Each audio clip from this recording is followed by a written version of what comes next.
What do you say we get together and talk about some important things here today on the Public Square? Welcome, everyone. I'm Wayne Shepherd. Rob Walgate will be kind of taking the lead today. Dave Zanotti is sitting right here, but Rob has been tapped, and Alan C. Duncan, our producer, Jeff Sanders and Melanie Elsey are part of the team as well. So I'm not even going to turn to Dave. I'm going to turn to you, Rob. What are we talking about? Well, it's a week after Election Day, so we're kind of Monday morning quarterbacking, if you will. We've had a chance to look at the numbers. Those don't always give you the insight as much as being on the ground and local communities do. But in 2025, an off election year, many of the elections are driven by, county commissioners, township trustees, mayors, school board races. Those were big ones. But obviously in a few states, they did vote for governor and had a few statewide. So I think that's where we'll start. And that's where a lot of the attention went from around the country, was to look at those statewide gubernatorial races and compare them maybe to years past and what did turnout actually look like. Yeah. I just want everyone to know that as soon as I introduced Rob as taking the lead today, Dave sat back in his chair and kind of put his hands behind his head, and you're much more relaxed about this. Well, and started to eat an apple. They're delicious. By the way, this is they're closed now, so this can't be considered advertising across nonprofit stations. But Morningside Glory, Morningside Orchards in outside of Franklin in Nolensville, Tennessee, this year had a bumper crop of apples, and I have got 6 different varieties in my refrigerator. Wow! And if it's not apples with me, it's pine trees. These are the things that truly motivate me in life. And so, yes, I'm absolutely enjoying these apples and this wonderful cup of coffee. Well, I'm coming to town. I'm coming to your town this week, so I'll expect an apple pie or something. We're going to have dinner. Yeah, we're going to have dinner. So I'll share some of these apples with you too. I might let you take some back to Becky. All right. Rob, back to you. Well, now wait a second. Before we go to the great reason that I can sit back. Wayne, you got him started. The great reason that I can sit back is because as president of the corporation, Rob Walgate has also been project manager of iVoters for years. This guy knows elections now. And obviously Melanie Elsey has been with us even longer. And so you have the brain trust behind iVoters. We've got a lot of different domain names that we've put together. Most people just know this simply as iVoters.com. I think we own just about everything in the iVoters world that we've been able to purchase and able to get. And you know what? We've even given away a few of those domains along the way.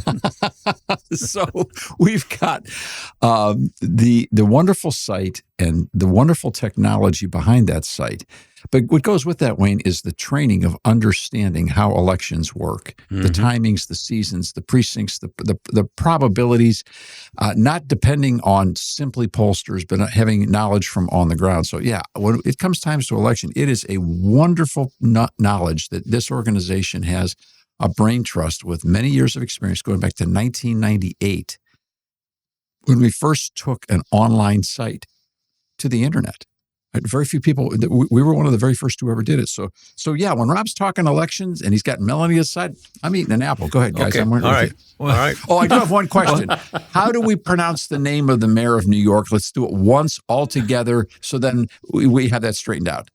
Zoran Mamdani. So it's the mom before the man. It's Mamdani. Okay, yes. Good. We got it.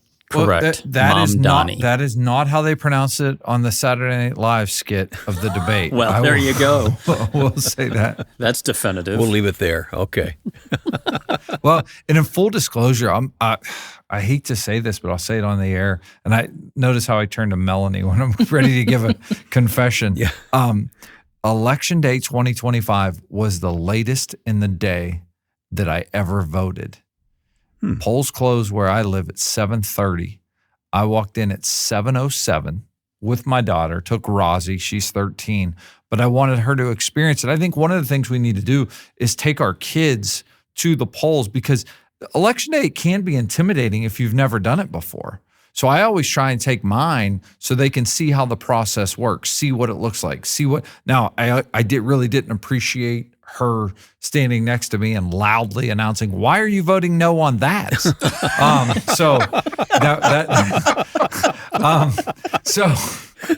I did have to give a glare and let her know there was a reason that things were covered and they didn't want everyone to Dads know. But often say no. That's why. yeah. That a But girl, Roz. 2025 statewide elections. And for me, looking at Virginia, looking at New Jersey, places they have statewide elections, I don't mind having gubernatorial elections on these off years. I think it encourages people to get out and vote. I wish we would see more people get out and vote in the off years, because what I think happens is they become distracted by what's going on in Washington, D.C., and they don't realize their county commissioners, their township trustees, their city council are making decisions that impact them each and every single day. And those were the races that were decided. But when we look at the gubernatorial race in Virginia and in New Jersey, in both of those races, the winning candidates, both Democrats, but neither of those candidates received more votes than Donald Trump did in 2024. That was interesting to me. And Donald Trump didn't win either of those states in 2024. However, he got more votes than the winning gubernatorial candidates did in each of those respective states in 2025. Okay, what brain trust? What does that mean? Obviously, turnout is much, much lower. The whole issue in these off-year elections is voter turnout, participation. You have a population of a city. Out of that population, you have a certain number who are registered to vote. So not everyone in a city is going to be registered to vote, because you've got people who maybe aren't citizens and can't vote, or people who are too young to vote, or whatever. But you have a registered voter database, and yet you have a small, maybe a fourth of them bother to show up in an off election year, even if it's for a high-stakes office like a governorship. I mean, even if you look at Georgia, which wasn't a governor's race, it was a statewide race, though, for the public commissions, that you had a 22% voter turnout in Georgia. So that's mind-boggling to me. If you're registered to vote, why aren't you doing it? Elections have turned into, we were talking in staff earlier today about people giving lectures or politicians giving speeches, 90-minute speeches that have a lot of depth to them, and people 100 years ago were able to pay attention. We are the 30-second or 15-second soundbite, scroll through everything generation, and everything's tied down to 15 or 30 seconds. And people, I don't think, have taken the opportunity to get to know the candidates. And, you know, my mom always yells at me when I bring her up on the broadcast. So what am I going to do? I'm going to bring her up. But she called me regarding her ballot. She was looking at it before she voted, and she was doing like all this research on the candidates. And you had to vote for 3, but there were only 2 running.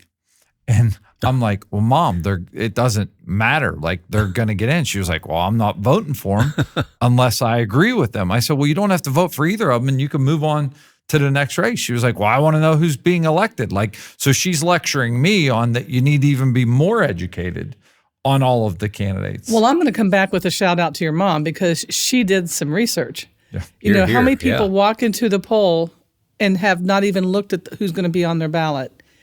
Okay, but hang on a second. Just because I'm eating an apple back here, I still want my question answered. I want to go back to that New Jersey race and the Virginia race and the stat that, what was that statistic? There were more people who voted for Donald Trump. I put it back together again for me. There were more people that voted for the loser in that state for the presidential election, Donald Trump. He lost the state, not the in election. New Jersey and Virginia, he lost both those states. He lost. But the governor's races in 2025, the governors that won those races got less votes than Trump did in 2024. And won. Okay. And won. Now, they won the races, and those races weren't even particularly close. So turnout was low, but it raises the question, and we've seen this happen since 2016. Where are the Donald Trump voters if Donald Trump isn't on the ballot? Oh, now wait a minute. There's the story. Do Trump voters turn out if Trump's not on the ballot? I mean, granted, that's my point. Question, why bother registering to vote if you're not going to vote? Yeah, I think we've seen that through the years on ballot issues, on so many different cases. Well, the generic turnout question is obvious in an off election year. I mean, not as many people go because they're just not motivated. There's not millions of dollars of commercials everywhere, wall to wall. And so, okay, we're not surrounded, so it's much more of a volitional moment. It's not so much herd mentality. It's the way it works. But that Trump number is puzzling to me. Are you suggesting that if the Trump vote from the last 2 elections had shown up in New Jersey and in Virginia, that Republicans would have won those races? Well, I think it would have been a lot closer. I mean, the polling was wrong once again in regards to the closeness, I believe, that they thought each race would be. But I do think if folks that were only voting, once every 4 years would have shown up, yes, it could have made a drastic difference. The question is, where were they? Why didn't they show up? Or why didn't they feel it was important to show up in a state government race? Especially, you're looking at a gubernatorial race. This isn't a local election. And millions and millions of dollars were spent in each of those states to promote it. I mean, it's the only thing that was talked about on cable news as well. Everybody knew what was going on. There's more about this election we're going to talk about, and we've got some other issues as well to cover on the program here today. This is The Public Square, online, thepublicsquare.com.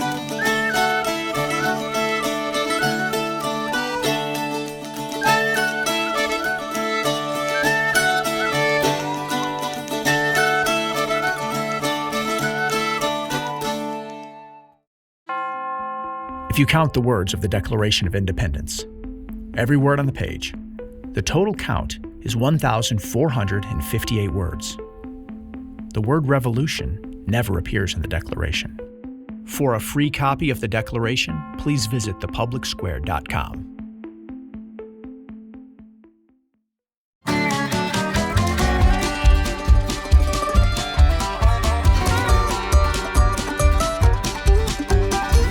Back with you on the Public Square now. Rob, you've coached and refereed more basketball games than anybody. You've got the ball now, so to speak. Here, so, well, those that played with me know I didn't pass well, so the shot's going up. That's for sure. All right, there's no doubt about that. All right, but there's more about Virginia for us to talk about here, right? Well, Virginia as well. Think about when the election took place. The government was shut down. We think about Northern Virginia. We think about that pocket that has turned not just light blue, but dark blue. Northern Virginia all the way to Richmond, Petersburg. Yeah. Yep. And the East Coast. A lot of government workers that live there.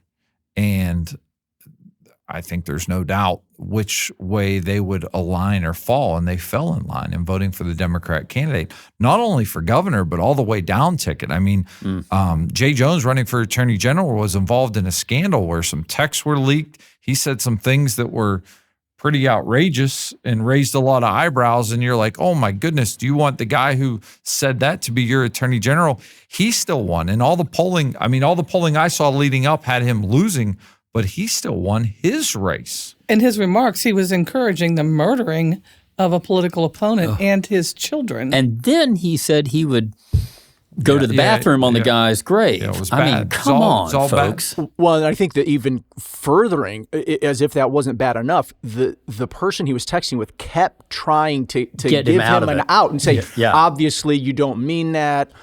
Opportunity after opportunity for him to walk it Right. back, and he just kept doubling down. No, I really mean this. So you would think that would be a motivator for people in Virginia to turn out against that type of person. Especially someone who was seeking the office of attorney general. And it was interesting to me during that whole thing to hear Senator Kaine come to his defense and talk about the fact, that's what I was taken by, is Tim Kaine said he'd known him for like 20 or 25 years, I believe. And I'm like, well, the guy's only in his late 30s. Like, what? But he's from a political family. He's from a connect. Didn't Jim Carville come out the next day and say something to the effect that he would be running? He joked that he planned to run a convicted pedophile as a Democrat candidate after Jay Jones' election, because basically anyone can get elected if that guy can. Oh, boy. Do these results portend anything for 2028? What do you think about that? There's a pretty interesting question, Wayne, because before we jump right there that quick, can we put a pin in that one? Because I want to talk about the Mamdani race in New York and put that in as a subset under that very same question that you're asking. So, yeah, Melanie, James Carville did come out and say something like that. And it's open-ended, and viewers can find those comments at the New York Post and look up Carville, Carville. We're not interested in a mud fight with Mr. Carville. He's a very, very smart political man. He's been around a long time. He's known to say things that are past notorious, but he did make that kind of a comment and hasn't retracted it since. But let's go to Mamdani in New York. Let me start with some research that stunned me. When you take a look at the number of people in New York who are by law, by age, eligible to vote, and then you take a look at the number who voted for Mamdani, he had 1 million votes. His opponent combined had about 1 million votes. So had 1,000,001, 1,000,002, something like that when the final vote count gets done. The biggest majority, 60% of the people who are eligible by age to vote in New York City, by age, it doesn't mean that by citizenship, but if you take the adult population of New York, 66% of the people roughly did not show up and cast a ballot at all. So the giant victor there was apathy. And there's a little over 5.3 million that are registered to vote. So over 3 million people who were registered didn't show up. Yeah. Yeah, that's the story that comes out of New York that I don't think Saturday Night Live, the New York Post, the Wall Street Journal, Fox News, or anybody, Associated Press, has covered, is how in the world could this is he got 50% of less than 40% of the people. Right? I mean, that's basically what it is. But isn't New York so unique that we really can't use it as a yardstick for the rest of the country at all? Oh, I agree with that, Wayne. I agree with that. But here's the thing I want to pull, the thread I need to pull on. Let's just look at the turnout model. Forget who they voted for. Let's look at the turnout model. I would think that if I'm living in the city of New York, the boroughs, or wherever I'm living, Long Island, if I'm living in the voting proximity of New York City, that's my city, I'm highly vested in that city. And the vast majority of people, large majority of people, don't even participate in the election, then they're not motivated to come out and vote in a contest where after 9/11, you have someone running who claims to be a socialist, analytically is genuinely a communist, and in addition to that, is an Islamist. Now, if you and associates himself with those who were supportive of what happened to us on 9/11. If somebody had said in 2002, 2010, 2020, that's who will be elected mayor of New York City, would anyone it's mind-boggling have believed that? No, Yeah. and I do think the Democrats need to look in the mirror on this, because I know the ones that claim to be moderate are kind of panicking behind closed doors as this happened. But the Democrats are to blame. And why I say that is, how many presidential election cycles did they allow Bernie Sanders to get up on the stage and talk about those socialist ideas, talk about his socialist values, talk about how socialism works and why it would work here? They're the ones that helped amplify that message. Well, they did it, and he's not a Democrat. They continue to put Alexandria Ocasio-Cortez out there. But she at least has a D next to her name and says she's a Democrat. Bernie Sanders is an independent, but he caucuses. Exactly. I see what you're saying. But Bernie Sanders won't even say he's a Democrat. So, her views don't even go to the extent that his do. I mean, at least Sanders is honest. He's a socialist, and he admits it. I mean, he was advocating for the radical destruction and recreation of the American economic model. We get that. So let me ask you another question, though. Is part of so we've got 3 people running in that race. Yeah. Obviously, a Republican is very unlikely to become the mayor of New York. Look at the demographics. You have very unlikely in New York City. You have the highest percentage of citizens of residents. I should say residents. You have the highest percentage of residents who are not born in America. Now, that does not make them inferior people in any way. My grandparents came over on a boat and spent some time in New York City. All right, so I'm not suggesting that there's anything about that that makes them inferior. What it does is it makes the city different than, say, Tulsa, Oklahoma. It's a different makeup of the city. You have the highest degree of non-American born residents. So you're going to have a different political climate. I think we can accept that just on raw data without prejudice. So that's one factor that's involved. In addition to that, you have a very large influx of immigrants who are Muslims. And when you look at the events around Mamdani's election, what it seems to me that he was holding sort of Muslim election rallies. Is that unfair? I mean, you all saw the footage, right? You saw it. Right. No, it's not unfair. He was using that to his advantage. That was part of his message. And I think he was also, by doing so, looking for those that were between the ages of 18 and 32 that maybe had a tad bit of guilt for whatever reason in their life and would prey on that. Well, we've talked about this a little bit off air. They ran a really smart campaign in terms of utilizing social media, his website, all the graphic design, the campaign ads. All that was really well done. He's very photogenic. He's very well he was making the podcast and the radio rounds. A lot of the New York hip hop radio podcasts. He was hitting up those places, getting his message out there. So he kind of ran a campaign sort of similar to what Donald Trump did. To win the presidential election. He understood the moment and understood where young people were, and he went after them and he found them. So he got 1 million votes, and that was enough. So was the conflict in Gaza between Israel and Hamas a part of that? Here's another question. What role did COVID play in this election? Because his opponent, Mamdani's opponent, was Cuomo, Mr. Governor COVID, Mr. Shut down everything, Mr. News conference at 2:00 every day, Mr. Wear the windbreaker and put infected people in nursing homes. I mean, there is a lot of payback directed toward his name. I can't help but think that I don't have anything to prove this, but a large percentage of those over 3 million New Yorkers who were registered but chose not to vote, probably a lot of them, they hate Cuomo so much, they're just saying, I'm throwing my hands up. I'm not going to vote for Cuomo. Yeah, I can't believe he even ran. I was shocked. And he's a lazy candidate. He just won't go out there and do what needs to be done. And this guy, Mamdani, outworked him by far. He certainly pulled together the number. They knew the number they needed, and they went out and they got it. And the other guys didn't. They won the election fair and square.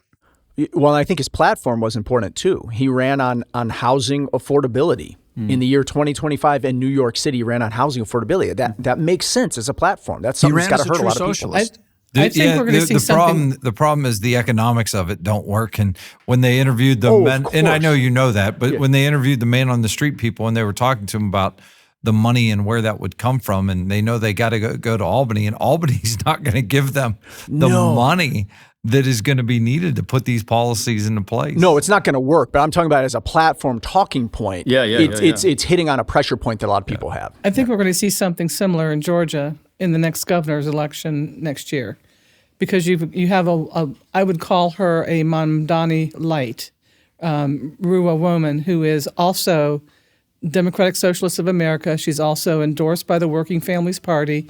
She's out now knocking on doors with thousands of volunteers.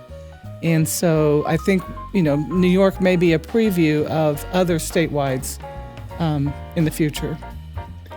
Well, it's time again for a break here on the Public Square. So thankful for your support of the American Policy Roundtable, making this program possible at all. The Public Square here, online, thepublicsquare.com.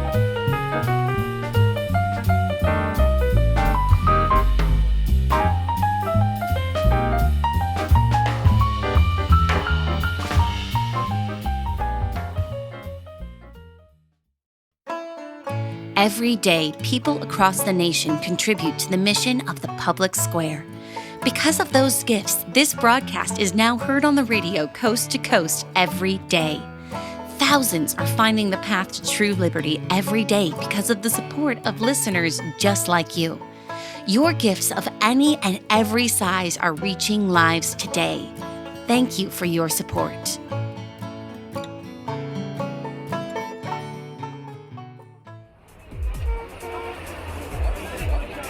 spreading the light of liberty across the land. Now back to the public square.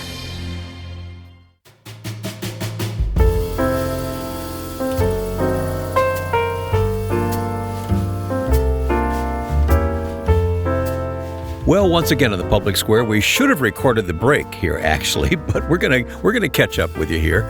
So many things happen here in between times on the public square, but let's cover a little bit of what we just talked about while everybody else was listening to something else, Dave. Well, we got one for Jeff, and Melanie's going to help us out here. The question of Eugene Debs comes into this question. You say, what? Who? What?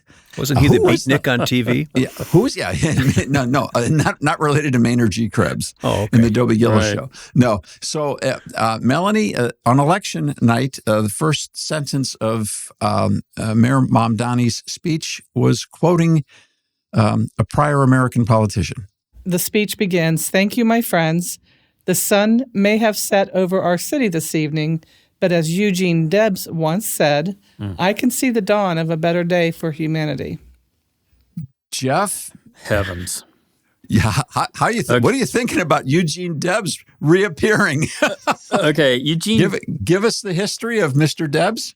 Eugene Debs was a name in the latter part of the 19th century, early 20th century. He was a socialist. Actually, he was a Marxist, and he was a candidate from the Industrial Workers of the World and the Socialist Party of America.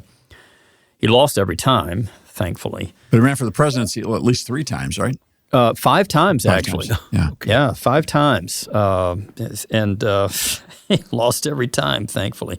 Died in 1926. So to Mr. Mamdani's credit, he did not, Alan, how'd you say he didn't bury the lead? No, he told you.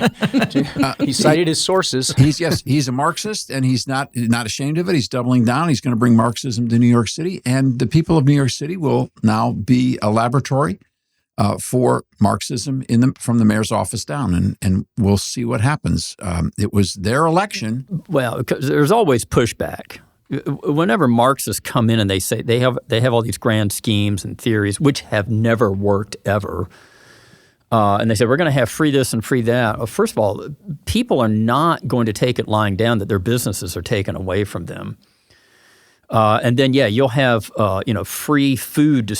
See how far that goes, free food distributed or whatever, or free fare on buses and transportation. How long before New York City goes bankrupt? A lot of these things are going to be fought in the courts. He's not going to win in that. And then he'll just blame everything on Donald Trump. I mean, has anyone been on the subway lately? Oh, not in New York City. And the rail jumpers that are there, it's free now. You know what I mean? It's not. Can you imagine when the people that aren't forced to pay? Well, what's going to happen is you're going to have people end up sleeping on the I know subway it's cars be are going to be moving apartments. And he wants to release people from Rikers Island, too. Hang on. Let me call the question. Wayne's question is still on the floor, which is, will this have an impact on 2026, 2028? And the question is, will the Marxist line and rhetoric of let's just make everything equal, vote for me so that it can be fair again, will that prevail? Will that be the mantra that we will hear across multiple election sites in 2026 in congressional races and Senate races? Will it be the mantra for 2028? Are we going to look now at a strong Marxist influence that will be on every ballot?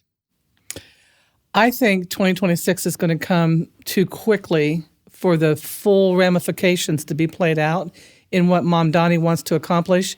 I think what's going to happen is his efforts will be frustrated by different tracks, by Albany not doing the tax hikes that he wants, by the court stepping in when he gets challenged on constitutional issues, and then it will become a messaging blame game on who's keeping us from making it fair to everybody. So it'll take a while for that to have its effect in economics. But doesn't that go along with what James Carville said when it comes to 2028? If the Democrats win, you talk about the constitutionality and the court issues. James Carville says if the Democrats win, the Supreme Court's going to go from 9 to 13. and they're going to pack the court. Well, that's a powerful second agenda item. So vote for the Marxists to make it fair. Vote for the Marxists will pack the court. But to get to the point where they have the capacity to do that, they would have to have control of the House, Senate, and White House. So if either of those three don't have Democrat control, then they're not going to get that. Right. And I'm not one to bet on things, but anymore. Anymore, right. But the Democrats are favored to win each of those three things come 2028 right now. All right, on that non-betting note, Rob, let's turn our attention to another story in the news, which is pretty dismaying. Actually, I'm a sports fan, and here we got these various sports being tainted by gambling now. Surprise, surprise, huh? Yeah, it's amazing. It's only on every podcast and TV commercial, all the companies advertising nonstop. If someone, if you'd go jump in the DeLorean and go back 20 years and say, hey, every professional sports league, every professional sports broadcaster is going to be in bed with the gambling industry. You'd be like, there's no way. There's no way. Yet here we are. And what a surprise we have. It's like Biff's alternate 1985. It is Biff's alternate 1985. That is what Biff had when he had the book, right? That was part of it. How that couldn't be a utopia for everyone if someone was involved. And that's what we're dealing with. A lot of gambling scandals when it comes to professional sports right now. You can't watch sports on TV now without there being every commercial in the world about online gambling. And who pays for those commercials? Are they using the winner's money to pay for those commercials? No, they're using the loser's money to pay. Has there ever been an industry that's offered you more free things to take part in? Right. You know what I mean? Where they say, hey, you get a free $20 here, or $100 promo code here, or look what we have here. And the interesting thing about it is here's where the law doesn't even match up is say you sign up for one of these and you start winning. They will start throttling down the amount of money that you're allowed to wager. So they'll limit what you're allowed to bet. But if you're losing, they'll give you more of an extension. Like there's no laws that protect the consumer when it comes to the gambling industry. It flips me out. It blows my mind that they're allowed to discriminate like that. So they don't play fair. They don't play close to fair. So isn't the angle though that, look, you play slot machines. I mean, slot machines are for senior citizens who have nothing better to do.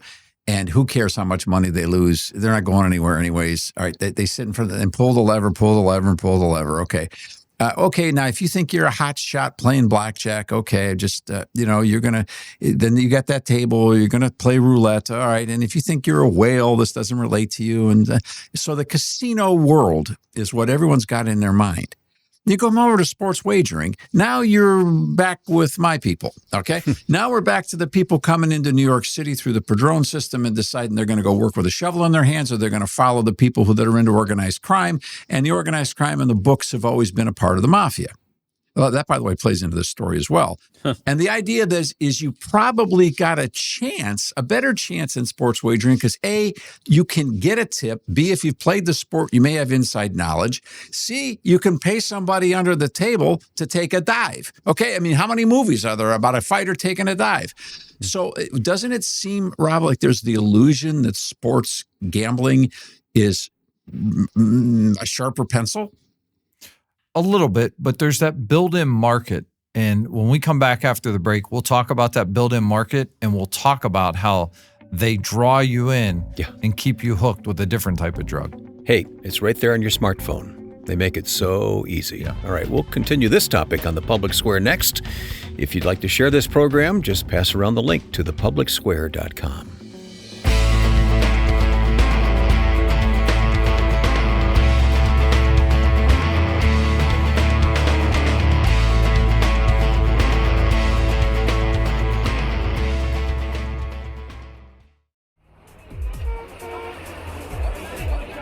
Spreading the light of liberty across the land.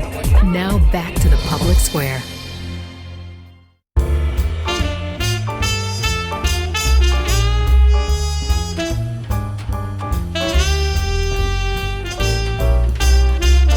Right back to the team here at the Public Square. Rob Walgate, Dave Zanotti, Melanie Elsey, Jeff Sanders, and Alan C. Duncan, our producer, at the microphone here as well as always.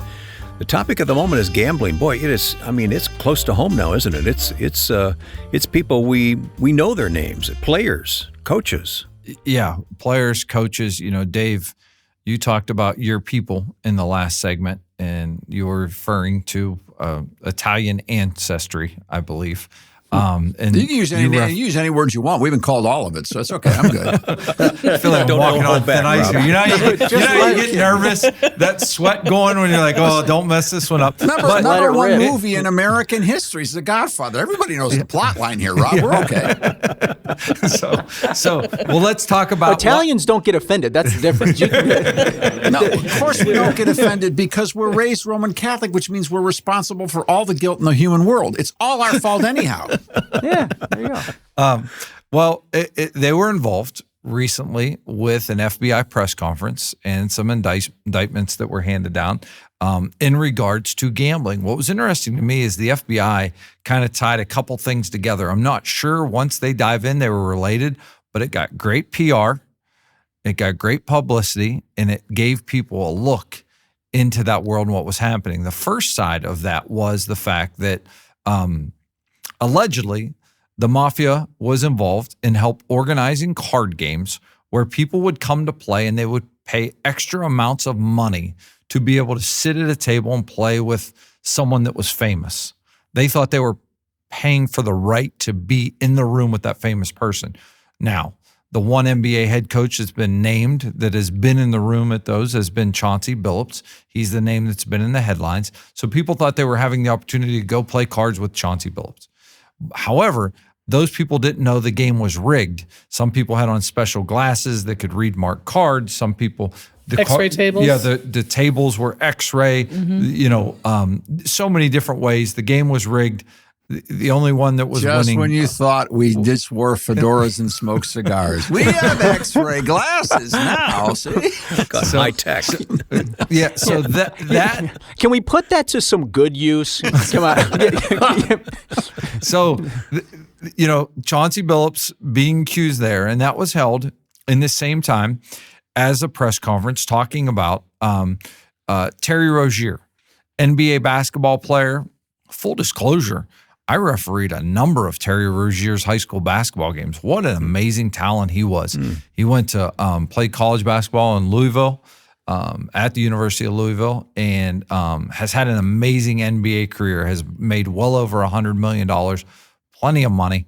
And he is being accused of sharing inside information to a friend on what's called a prop bet. So he basically...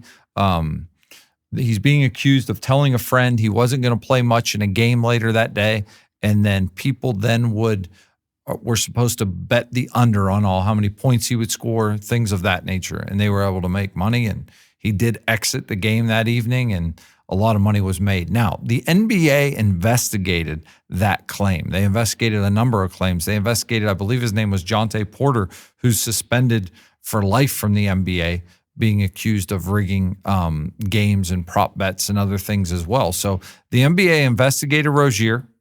They found nothing of it. He was permitted to play. But when the FBI looked into it, they felt there was more to the story. So they wanted to bring charges along and hold this press conference. Now, the question becomes whether he's guilty, he's not guilty, whatever. He told a friend that he wasn't feeling well and probably wasn't going to play much that night. And that friend took that information and placed large amounts of bets on the under.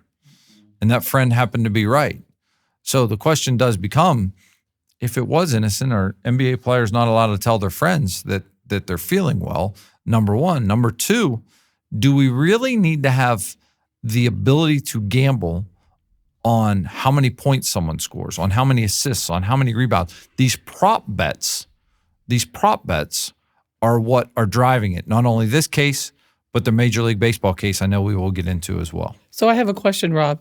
In a prop bet, aren't those smaller amounts in general? I mean, if you're doing all of these different bets on what, if you're going to make a particular basket or pitch a particular way in baseball or whatever, I don't understand why these individuals who make millions and millions of dollars would risk their careers and prison time on $5,000, $6,000, $7,000 bets? Well, that's the question of the day. No one is sure about it. I mean, in this instance, Terry Rozier is maintaining his innocence. He said all he did was say he wasn't going to play that night, and then people took that information. A lot of people, I think the number I saw was $200,000 is claimed to be made by the time you can bet it at all the different casinos. You can bet it on all the different apps. You can bet it. Okay, so it's more of a volume than the amount of the bet itself. Yeah, in some places we'll take large amounts on prop bets. Okay. Just depending who you are. Maybe you had a bad track record or something, So, Rob, what about the baseball scandal? What's that all about? Yeah. The baseball scandal, a couple of Cleveland Guardians pitchers. Of course.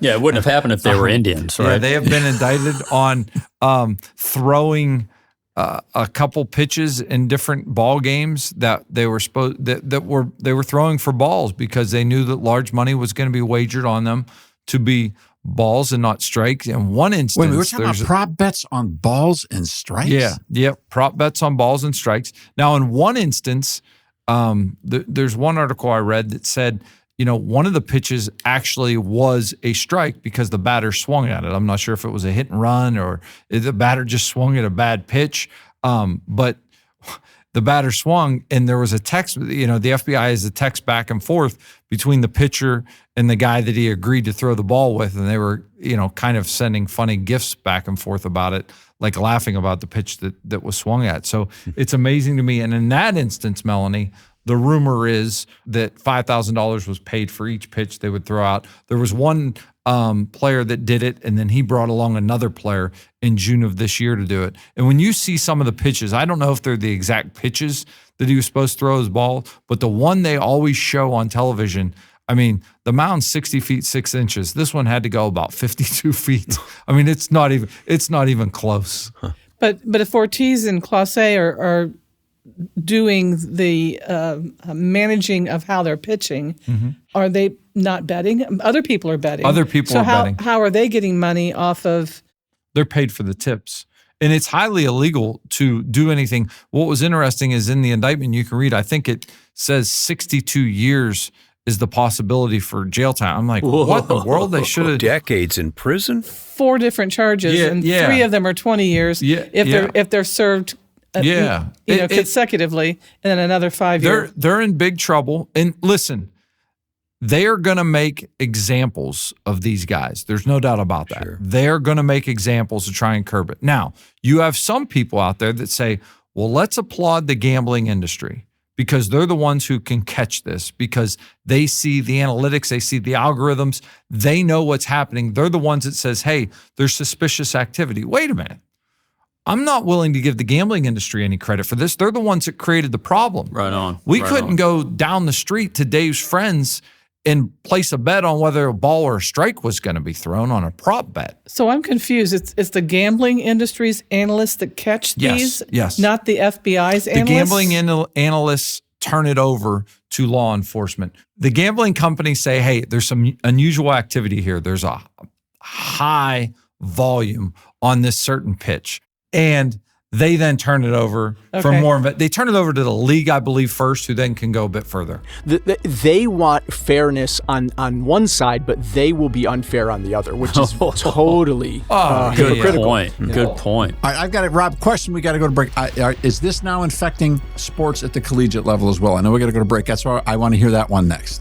Okay, we'll come back to that answer to that question, and we're learning more than we ever wanted to know about gambling here today, but we got to know what's going on. This is the Public Square. Stay with us.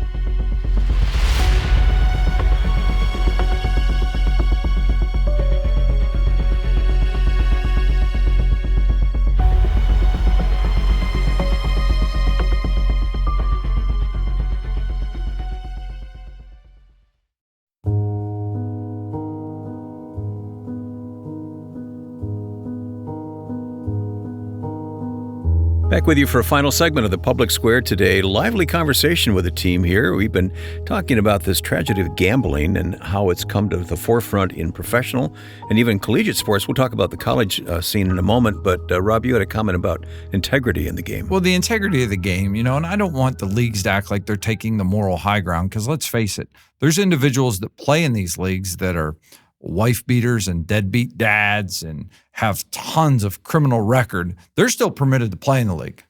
So don't talk to me about the integrity of the game when the only way to be banned for life basically is to wager on the game. So let's not cede the moral high ground to those folks. Well, aren't they also in bed with the industry? I mean, don't the leagues make money?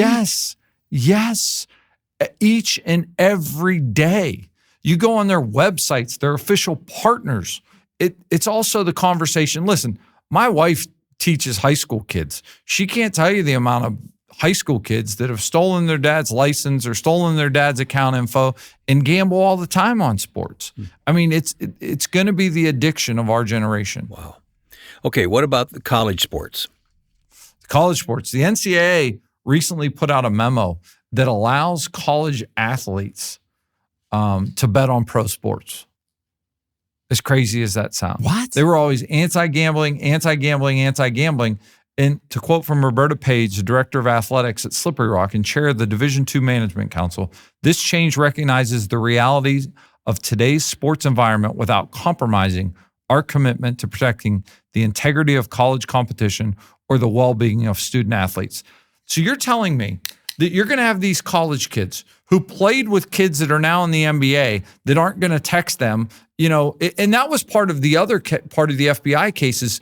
A guy that was close to a team, an advisor, almost an assistant coach, told people that a certain star player, and everyone assumes it was LeBron because that's the team he was close to, was sitting out a game. And they're like, get your bets in that night. Get your bets in. You're not telling me a college kid who has a friend that's on a pro sports team, they're not texting back and forth and they're not going to use that information? Now, that was alleged about LeBron, just for the lawyers listening. Yeah. Well, and it puts these big-time athletes who are making millions of dollars, it puts them in a tough spot because they all have friends and family, people that they know, that they almost, I would imagine they feel like they have to be responsible for them. I'm making tens of millions of dollars, and here's my buddy. He couldn't make it in the league, but I guess I can throw him a couple $1,000 to help him out with his bets. There's got to be some kind of psyche that goes on in that, I would imagine. Okay. I'm sorry. For those people that are living out in the sports bars, you guys are just like, come on. It's just fun. It's fun. I mean, I listen to Clay Travis defend this nonstop everywhere he's on the media, and it's just fun. It's just a good time. He's a lawyer. I trust the industry. Nobody's trying to hurt anybody else. And if it wasn't for the gambling industry, heck, that you wouldn't even know about this stuff. You guys need to lighten up. I mean, really? You're so worried about gambling addicts? Really? Prove it. Rebuttal? It's the number 2 addiction in North America today, pursuant to comments made by Dave Ramsey. And you know what area of the country is dead right now? Las Vegas. It's empty. I've heard. It's empty. It's empty. You want to fly there? You can fly there. Why? Cheap. Why is it so empty? Online. What's in your hand? You just gamble on this. You don't have to go into the Well, we're not making the point that some friends getting together and playing a game of poker for $5 a hand is the 11th commandment to not do that. That's not our position. We're talking about these major industries being in bed with politicians and the leagues themselves and the mafia. So you mentioned Dave Ramsey. What does he say?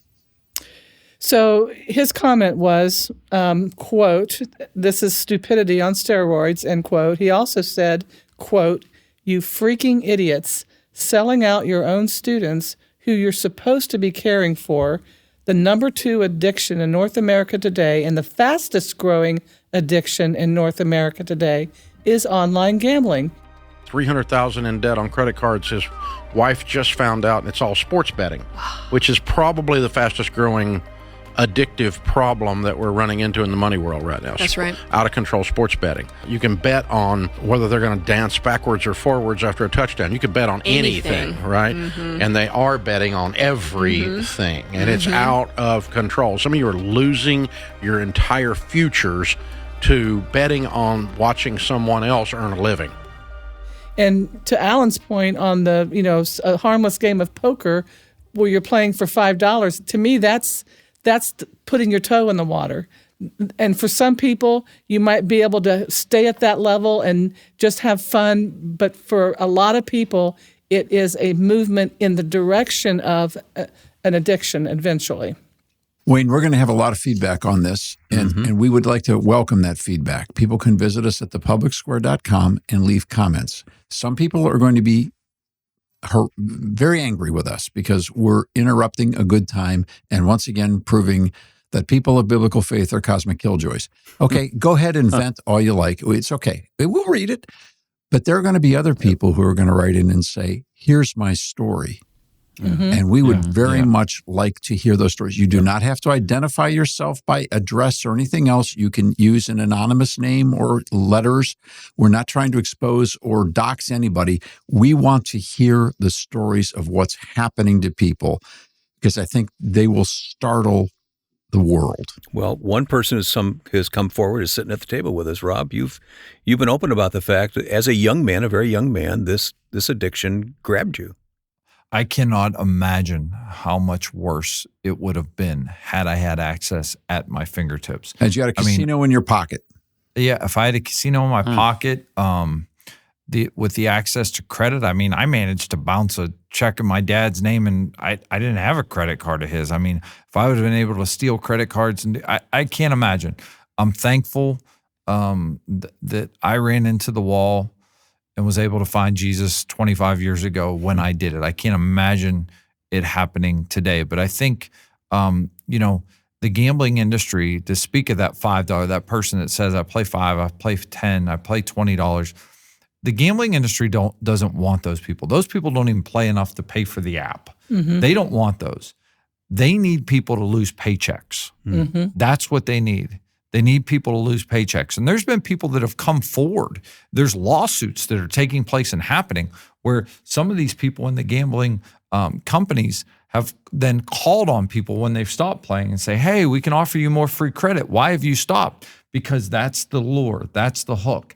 They know they need that action. And isn't it considered a silent addiction because family members may not even be aware? I spoke with a gentleman who happened to be a state legislator years ago whose brother had passed away unexpectedly, and his family had no idea. He had gambled away his retirement. He had gambled away their savings. No idea. I've heard that.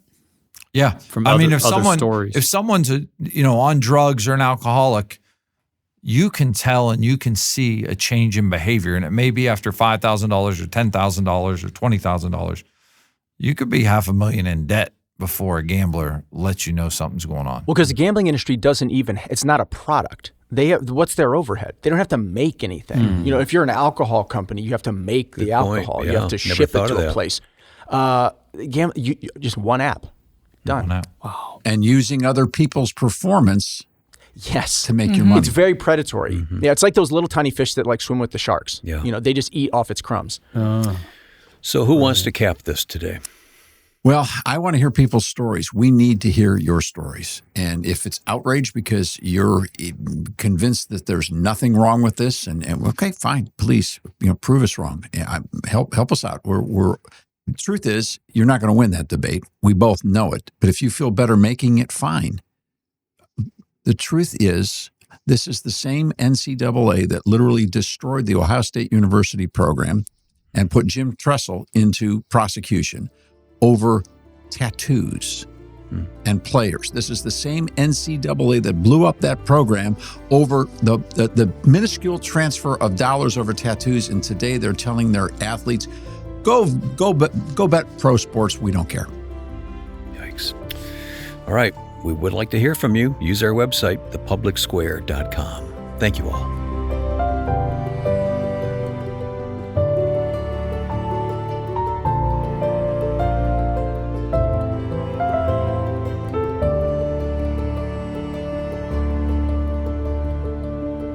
The Public Square is a broadcast service of the American Policy Roundtable.